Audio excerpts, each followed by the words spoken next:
I could have had a little bit of an excuse. There was no excuses. We have our lives, we have our schedules, and nobody's going to change it, okay? So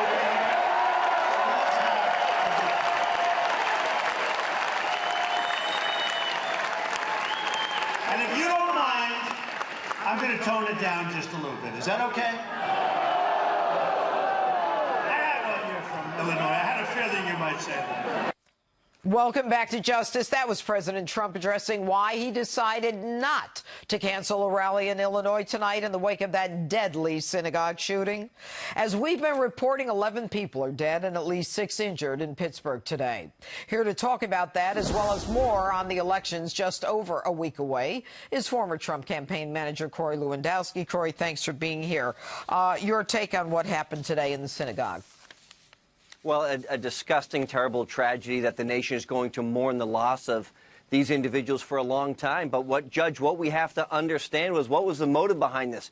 This is an individual who clearly was anti-Semitic, hated Donald Trump, hated Jewish people for all the wrong reasons, and decided to take it upon himself to go and commit this heinous crime. We need to do better, and we have to find individuals like this, and we need the community to help us find those people. What did he do that you know? Corey, let me ask a question. What did he do that we know of that could have stopped this?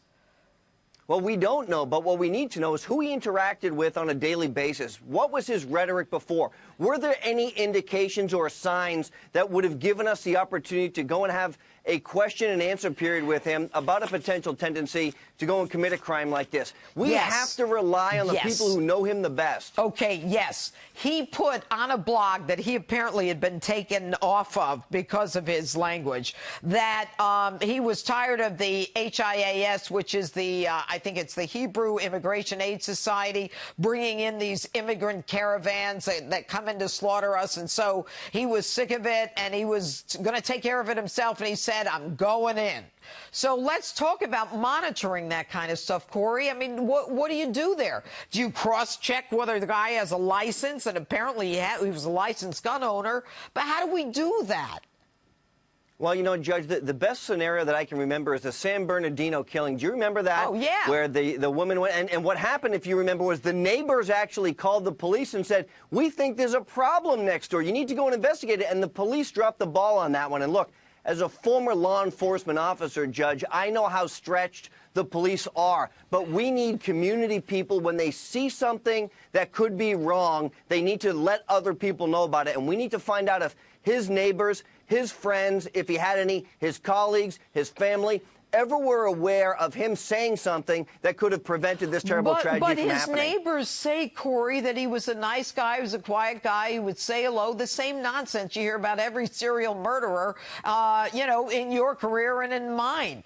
You know, I think the scary thing right now is that if this guy is alone and acted alone, and we don't know any of this for sure, that any of us can be a victim. And so what does this mean in terms of how we behave? We got to hope that people say something. And you know what, Corey? I really believe that people now are nosy enough, based on the politics of the world today, that they are going to say something. Am I wrong?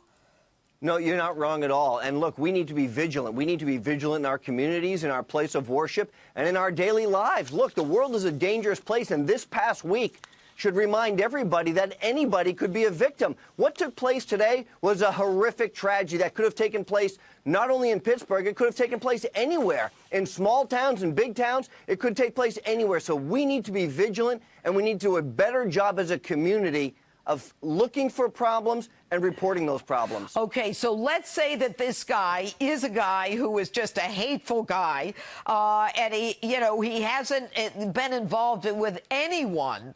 The question that I think is inevitable to everyone is, do you think he was ginned up by the rhetoric of what's going on in the world today?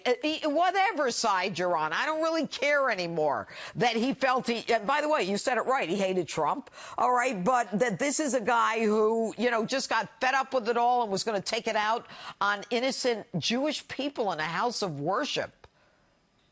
You know, I do think I said this recently, I think the rhetoric is very high when you have the former highest law enforcement officer in our land saying when they're down, we kick them.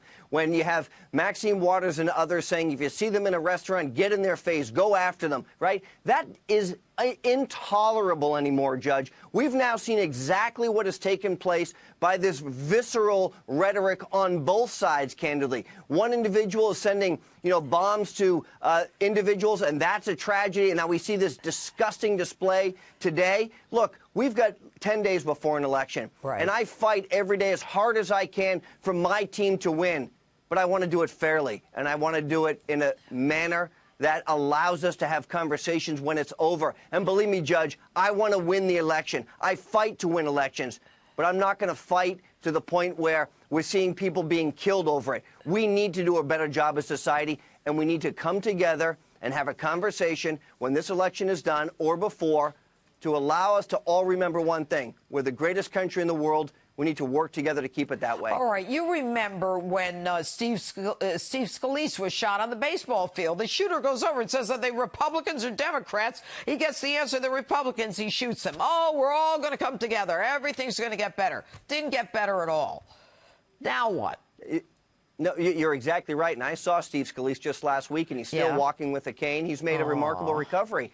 But you have to remember, Judge, not only was he shot and other staff there and other Capitol Police officers were shot. You're right. But we also saw, look at what happened to Vanessa Trump. She talked about it. The letter that she opened that had a white powder on it in front of her family, where she had on her face, on her body, she wrote an open letter this week about the horror and the scare that she had to endure for 2 weeks because some lunatic mailed her a package. And we've seen this now on both sides. And what we need to do is we need to remember what's important, what our priorities are as a country. And that should be homeland security, national security, economic security, and our families. That's what should be our priorities as a nation, and not taking out our visceral hatred on one another.